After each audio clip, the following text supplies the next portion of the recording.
Hi guys, it's Karina from Ragebreed, and you are listening to Ragebreed Against Bullying, or watching Ragebreed Against Bullying on Ragebreed TV or Ragebreed Radio. So today I wanted to talk to you about the history of Ragebreed and where all this feud and hate and all this kind of stuff that's going on. So I just wanted to talk to you a little bit about how it all started. And a lot of it was based when I was a teen. So you're talking in 96, 97, around that time. This is when we had the days of Traz. And, it used to be a great time back then. But Mind Lapse, which was my band back then, there was this rivalry going on from a band called Slave State. And the singer of that band kept hitting on me and stuff while I was with Gaz. And, I didn't want to be with him. He asked me to be with him. And I said no. At JC's, I remember it very clearly. And I said it's because I love my husband and he's not done anything wrong, So why would I leave him? So it was nothing personal. It was just the fact that I loved my husband and I wanted to be with him. I mean, back then we were engaged, but so, and back then, when I try and look back on how things went during that time, I probably was a bit too young to be in such a committed relationship, but, we try to adapt and we try different things in the relationship to try and make it work. However, because of the rejection with, the singer, he then created a divide between his band and my band. And he's very competitive. He'd go on forums, like the magazine forums, to slag off Mind Lapse. And he used to do that a lot. And then he would be really nice to my face whenever he saw me. And basically, he was just a piss taker, two-faced person. And he was kind of like this with all the girls. He would be like sending them love letters while they were with other men, and he would hit on me every time I went out. And this, it was like he didn't really care whether the girl was in a relationship or not or anything. And I know in this day and age there's a lot of people out there that do that, but I just wasn't interested. I didn't want to be with him because I knew that my other friends had the same issue with him, and so I just, kept my distance a little bit, if that makes sense. And, I've got no issue if someone's attracted to me and stuff. I'll accept the compliment. It is what it is. You can't help who you like or who you're attracted to or who you have feelings for, That's fair enough. But what I didn't agree with was the competitiveness with my band and trying to, always sabotage whenever we try to do well. And he kept doing that on forums. So then I talked to him back then about it. I remember sending him an email saying, look, this is music to me. This is something that I really enjoy doing. And in all honesty, I've just survived a rape. And I've just, at the minute I'm in such a bad place that the only thing that's helping me is like music and being in this band, and the scary thing about this is that his reply was, if you're going to be in the limelight, you've got to take some shit. There's zero empathy there. There's absolutely no care for what I'd gone through. But it was a weird situation with him because when I was bullied at my college, him and a few of the Alcatraz metalheads and stuff, it was actually at the Red Room, they all came down because they heard I was getting picked on and stuff and bullied. And so they all came down and, the good old-fashioned kind of don't worry, we're there for you, and it was amazing. And he was one of those people, and like, my respect for him went up a little bit then, because, you know, he was showing that he cared enough to protect. And my mum fed everyone pizza in the back garden. We listened to Paradise Lost. And then in the, you know, evening, we all went to Alcatraz, Sector 5 and all that kind of stuff, and we had a great time. So sometimes the bond was okay, you know, but then he hit a really, like, competitive point, and it was almost like there was no one else allowed to be more metal than him, if that makes sense. It felt like that. And, you know, my naps are doing really well. We got into the NME magazine, we got 4Ks in Quran, we had an interview with Malcolm Doan at Total Rock, and, you know, we did really well. We went on tour with Insomnium, and played with Napalm Death, Skin Dread. You know, things were on the up for us, and I don't think he liked it very much, you know, and he was always competitive, ridiculing our music and stuff. You know, and it would have been fine to say, it's not really my taste, but good for you, you know, well done on pursuing your goals and stuff. But it was always just piss taking, you know, and he is pretty much a bully, you know. He's a bully, and he's not faithful to the women that he's with. I mean, that's been obvious because he's cheated on everyone he's been with. So as a person, I don't really rate him, you know. He'd be cool to say hello to when you're in a club or whatever, but I wouldn't take it further than that or see him outside anywhere, you know, because I just knew what kind of energy he had, which was negative and nasty, cruel, you know, or bully, not caring about how he treats other people. So that is why I kept my distance. And then it didn't just stop there. When me and Gaz did eventually split up and stuff, I mean, a lot of it was caused because of his little gang of people. He used to take the piss out of us a lot, and no matter how well, you know, we did, they always excluded us all the time, you know. And it really affected me, because you have to imagine, I was a teen back then. I didn't have the confidence that I have now, whereas I don't give a fuck what people think. I do what I want to do. But back then, you imagine, I was severely depressed, and I had panic attacks, anxiety, you know, and it was a very hard time in my life, and music was the only thing that was helping me, and this guy just kept trampling on my dreams because he didn't get his own way. And that's how it all started. And there's some people that will tell you exactly that's what happened. The old rivalry between Slave State and Mind Lapse, the old school people from Leicester, and some of them I forgave, you know, because, you know, they realised they were being silly when they were younger, and some of them have continued that path, you know, such as himself.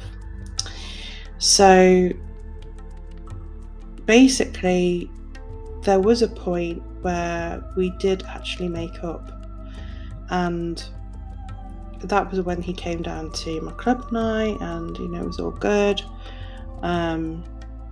You know, and he would come to the gigs that Ragebreed put on. That was all good. And then all of a sudden, when he joined a particular promoter company, he said that he couldn't work with Ragebreed at all. So I was like, well, what do you mean? Because we've been friends for ages now. What's changed? But I think what it was is at Bloodstock, it was a few years back now. I think it was between 2000, I think it was either 2014 or 2015, one of the years. He told me he had feelings for me. And, you know, I wasn't really too impressed with that, because obviously he was married. But again, you can't help who you fall for and who you like and all that kind of stuff. But obviously I said no. And then he walked off, and then all of a sudden his attitude changed. He stopped coming to my club nights, didn't want to, you know, help me out in any way. Like, you know, I'd put a specific night on to help support his band. And so the thing is, even before this happened, he had put up a status on his band's page celebrating another promoter's club night and ridiculing mine indirectly. And it was like, it was so childish. And then I knew he was back to his old ways again. So I contacted his PR company. They apologised on behalf of his behaviour. But he kept bullying me online. And he kept doing it. And it kept happening over and over again. So I was just like, well, this guy has already bullied me online. He's taken the piss. That promoter as well is doing the same thing. They're lying about me as well. And so when he said that he was not going to, help or work with Ragebreed as well as the other promoter, I knew that this was now going to be a rivalry thing, because he had already put stuff up, that were lies. And then what happened was, a woman basically put a status up because I accidentally called her, and it was somebody who I used to live with, and I didn't really get on with it that well, because all she really used to do was bitch about people. That's not my kind of people, and God, literally, she made a status like as if it was a shock that I'd called her, and then from that point on, in the comments, it was like memes of me, people were just hating on me. I couldn't believe what I was seeing. So it was apparent that a lot of these people, while I'd gone through my abusive relationship at the time, had literally got together and just had a really good bitch about me, and it was very apparent from that status. And because obviously she had a picture of that other promoter on that status, it was obvious that that clique had got together and were trying to stamp out the competition. So as a result of that, because of that bullying and because of all the awful things I was reading on the net as a result of that, this then went through to my affiliate in Nottingham, and they fed him lies about stuff, and so did a band, apparently. So that affiliation went, there was a boycott, and it escalated from there. I'm just absolutely disgusted, if I'm honest, because it's as if, how dare a woman who is of a different race do promotions, be in a band, and do it well. And what it feels like to me is just jealousy. That's all it is. Competition, jealousy, and rejection. And I just feel as if a lot of people jumped on the bandwagon without even hearing me out or knowing the history behind everything. The rumour about me paying bands and sandwiches as well, it's like, well, 2019, there was, a submit your band page on there which told you exactly what you would get. It was basically saying, we agree a ticket policy for unsigned, I pay a fee for self-financed and signed bands, and everyone got sent their tickets, everyone got their fee. There was no band that did not get paid or not sent their tickets out, and the tickets were very reasonable. And on top of that, it was agreed on booking, because if you can't confirm 2 or 3 people to see you, we shouldn't be booking you, because that's going to be a loss for everyone all around. It's risk management, basically. And I've been in the business long enough to know that, you can't pay hefty fees for bands that aren't that so well known. At the end of the day, you've got to cover your costs. So we did a fair policy, and a lot of people think it's a great policy. They think it's a great way of doing things because you're giving an opportunity for people that aren't well known, bands that aren't well known, to play, but it also means we work as a team, but regardless of all that, the sandwiches thing came from the rider that we agreed on contract, and the contracts were sent to the venue prior, so they knew about them. The event manager, they knew what the contracts were because I sent them over, so they were in the know. So everything that we had and the rider that was sent by the booking agent, we had to make sure that we'd signed the contract, so we had to give them what they wanted. So this is where there is a problem dealing with, when you're dealing with sort of the bigger bands who expect, a rider and food, catering rider, tech rider, that kind of thing, and venues that have not dealt with that kind of thing before, if that makes sense. So I'm a little bit more cautious now, and I will be making sure that obviously, everybody is in the know of what the contracts will be, so we can accommodate accordingly, if that makes sense. Because not every venue has things like dressing rooms and showers and stuff like that, but we had to make do with the hubs, and in 2019 and stuff, whatever they're called, downstairs. But we'd pre-organised everything, and we did everything as agreed. But the problem is there were a lot of changes that had to be made that night, and the thing is, we had already pre-agreed a sound check, which didn't happen for the headlining bands, but they were okay about it in the end. I had to explain why. But the problem that you have to understand is that all day is, I understand that you have a line check for everyone, but I think your headliners, they should get a proper sound check, especially if they've been contractually agreed upon, if that makes sense. I've always done it that way, that the headliner has always had a proper sound check, especially if they're signed. But you live and learn from these experiences, don't you? And at the end of the day, it is what it is. What I was annoyed about is all the rumours that were being spread and people trying to sabotage the festival as it was going on. Like, I was getting comments from people saying pay your bands when we had.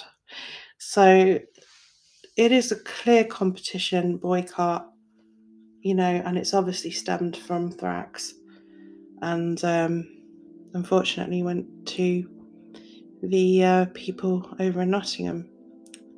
So he's tried to ruin my life many, many times. And even when I was seeing someone from Black River Project, he even tried to interfere in that relationship too, saying that he didn't agree with it and all that. And he's even tried to interfere with by his friend spreading a lie about someone who I love, and that is just unforgivable, the type of lie that is. So it's not me causing these things, it's him, and he is making people choose sides, and he's slagging me off whenever he goes out, to the point of even threatening violence. He apologised straight afterwards, but that is just not on. I wasn't there, luckily, when he said it. One of my very good friends was there, but it's not on. And I haven't done anything to him. you know, he's the one that decided to, you know, start this competition, and there never was any need for it, because everyone just did their own thing. You know, if I'm a promoter, I deserve to promote. If I'm a singer, I deserve to sing, and I don't need anyone's approval on it. I just go and do it. And I get that there's going to be people that, like, you know, will gel with what you do and people that don't. Okay, I do understand that. But to bully someone and be that cruel and nasty online and get his friends to bully me as well is just fucking out of order. And quite personally, I think it's more sad that people have jumped on the bandwagon without even knowing the full history of why this has happened. You know, and nobody really stands up to him apart from a couple of my friends. And I have to say, I'm really pleased that I have friends like that, because the good thing is they were around back in the day when it was all happening, so they know that he's talking bollocks. And the thing is, I was told that he recently admitted that he did hit on me to them. And everything I say, like, I have friends that will be willing to back me up on that, and some of them have as well. So I just wanted to say thank you to you guys who have actually, you know, told it how it was.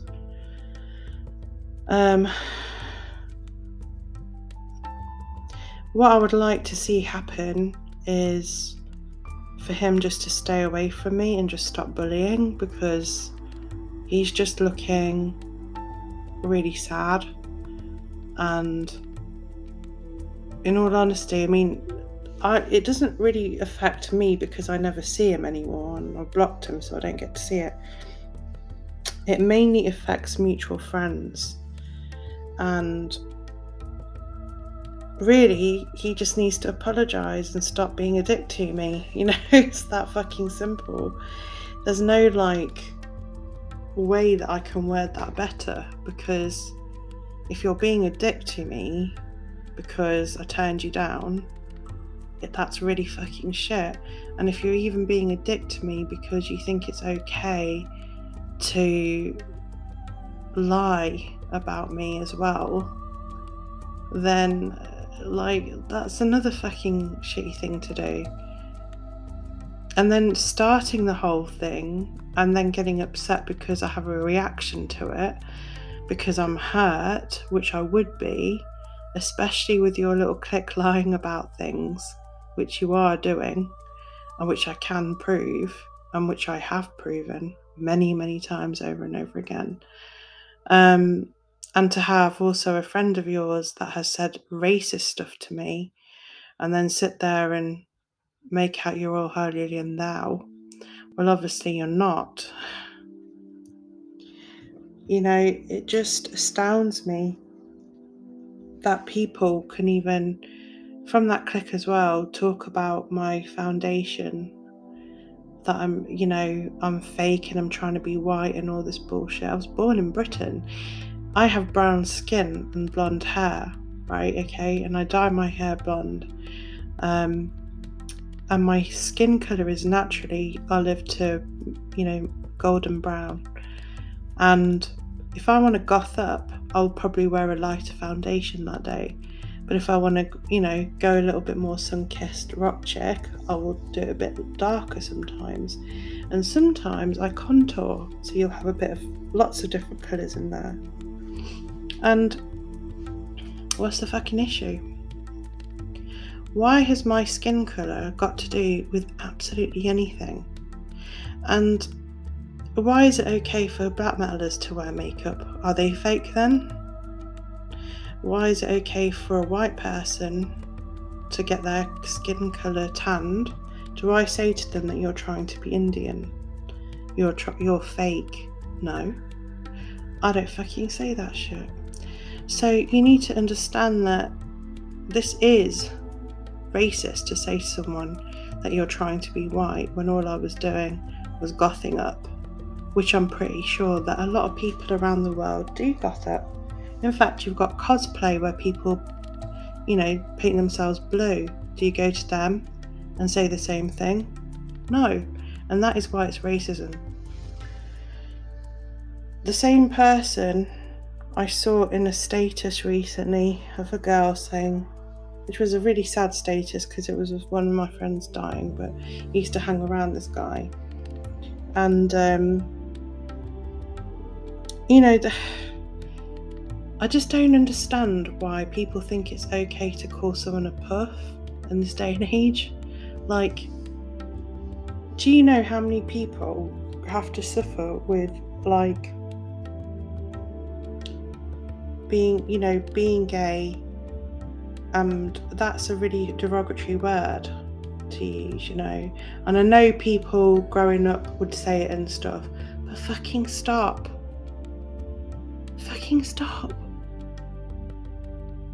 Because it's so bad, and to say it in an endearing way as well is so wrong. So I've unfollowed the girl, but like, what is wrong with people? Like, literally, and I just have no words for the cruelty that people are okay with in this metal scene and the racism that goes along with it.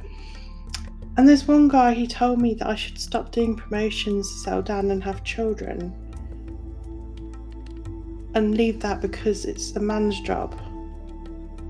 It's like, how the fuck do you even think like that? Like, this is 2022. This is a progressive age where everyone's trying to understand what's right and wrong, okay?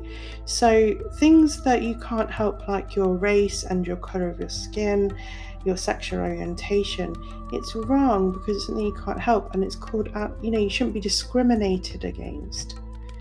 Okay, it's the same thing and it just really gets into my skin when I see women wearing band tops, and there's all these memes and stuff where I've seen a lot of them and I've posted about a few of them. But there's so many memes and band tops where it's like if the girl's sexy and wears a band top but doesn't know the music, or there's a girl in a band top that, might look a certain way, like a model, for example, but apparently because she looks that way, she doesn't listen to the music. Like, what is wrong with people? How do you know? Have you even seen her CD collection? How do you know that she doesn't listen to the music? But this is the stuff that really pisses me off. Like, it really does, because it's just, there's so much change that needs to happen in this world, and bullying needs to stop, for one. Racism needs to stop. Sexism needs to stop. Prejudices against sexual orientation needs to stop. Like, why can't people just live and let live? That's what I don't understand. And I've every right to promote and do what I want to do because that's what I'm meant to do. That's my life path, and it's what I enjoy doing. So why can't I do it? And why am I being harassed, bullied, lied about, slandered? It's just not on.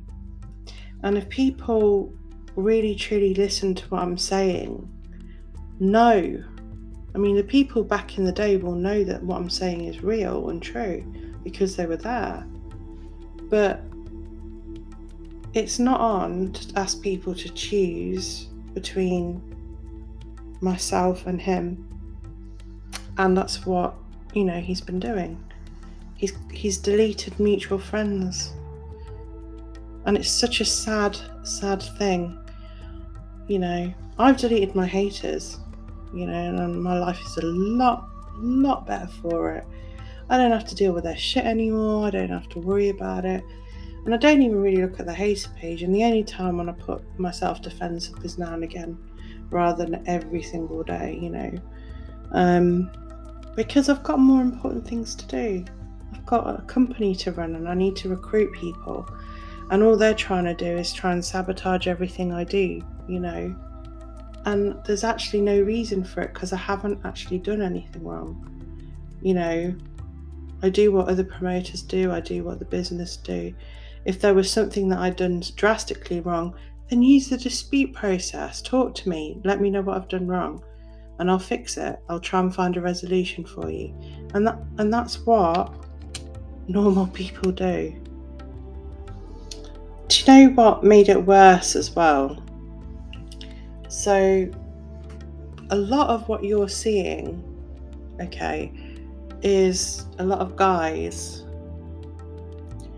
and it sounds big-headed, but it really isn't. It's really fucking annoying. When guys don't get their way with a woman, right, whether it's they want to shag you or whether they want to be with you and you say no, all hell breaks loose. I tell you that now, it's happened to me so many times, and it's really irritating, because it's like, I can have a friendship with a guy, no problem. You know, there's no real issue with that. But it bugs me because it's kind of like, well, like I said before, it doesn't bother me so much if people are attracted to you or whatever and they say, oh, you're beautiful or whatever. Thank you very much. Compliment accepted, you know. What pisses me off is when guys, you know, think that because I say no, it's about them. It could be because I've got feelings for someone else. You know, just stop taking it so fucking personally. Do you know what I mean? I know it's shitty because I've been there. Do you know what I mean? Like, but at the same time, like, don't take it inwardly. Don't take it personally. Still be confident, you know, and just understand that sometimes girls are going to like you and sometimes they aren't. You know, when I got told to move on, I did try to move on, you know, and I did date people and stuff. I'm still, you know, dealing with the aftermath of a very difficult situation, you know, and I'm, you know, at the minute I'm still working through some things with one of my past loves, and I'm hoping that, you know, we can get some resolve on it and stuff and decide what we want to do. But look, you know, when it comes to like what I've gone through, a lot of it has been guys asking for my number or wanting to be with me, and then I say no, and then they get pissed off, and then it's just like, right, how can I fuck her over? No one messes with me, no one rejects me. It's this kind of thing, and it's happened to me a few times with like promoters, or it's been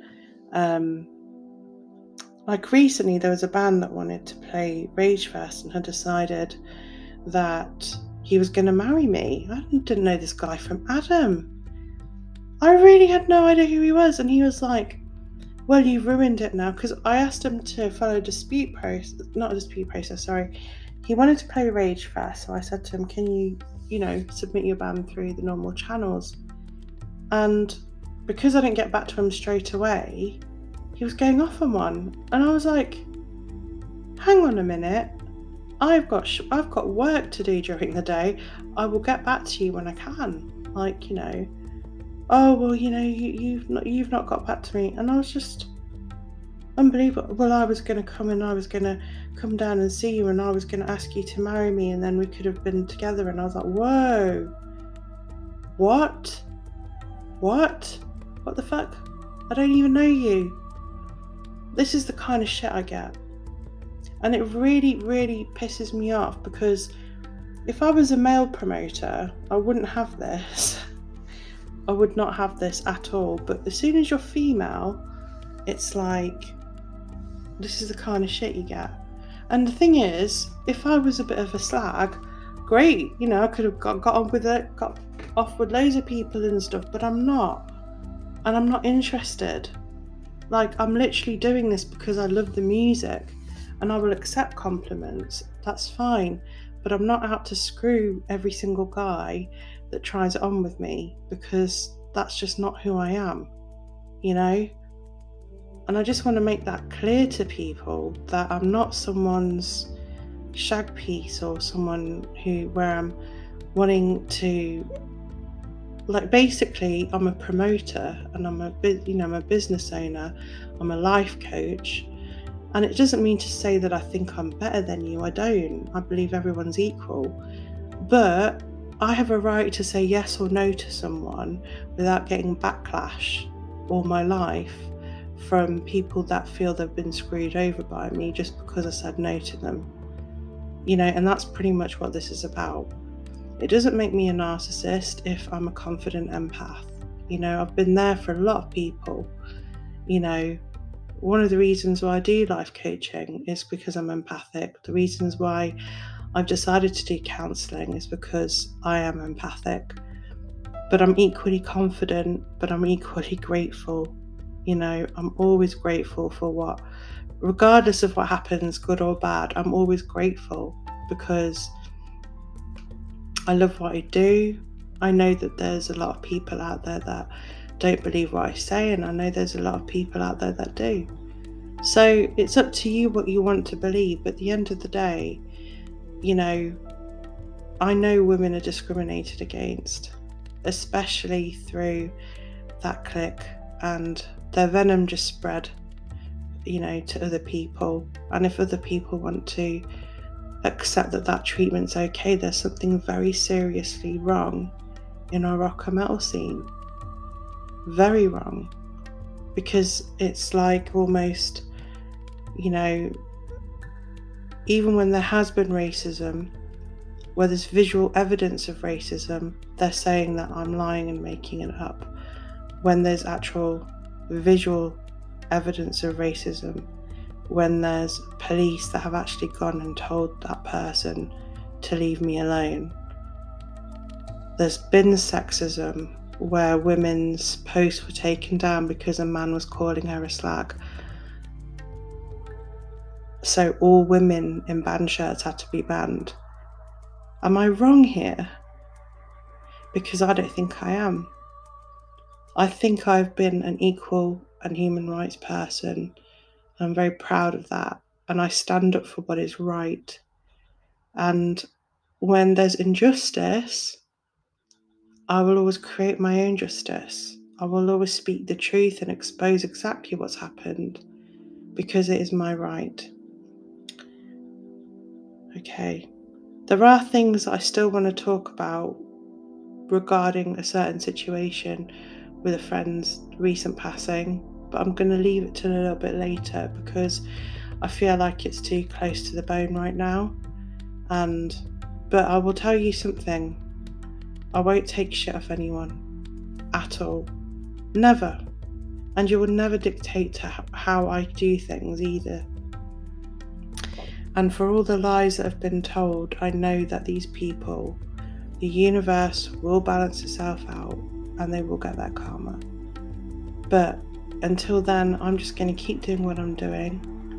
And you guys need to ignore the lies, the bullshit, the slander.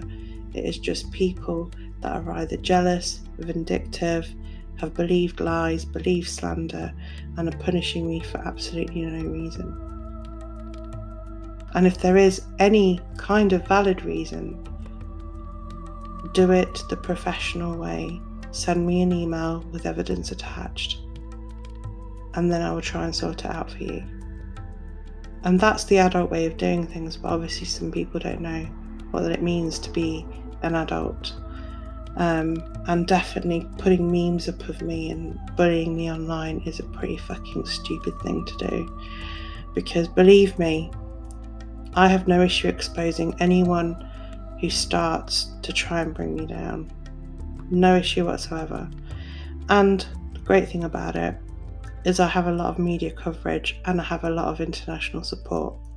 So no matter how many times people tried to bring me down, I'll always stand right back up, I'll look you in the eye, and I will always say to you, I will always rise above your bullshit. Always remember that about me, because I don't start stuff, I just expose it. There's a difference. When someone is the aggressor, is the person that starts the bullying. I'm the target of that, and therefore I have a right to expose and defend my honour.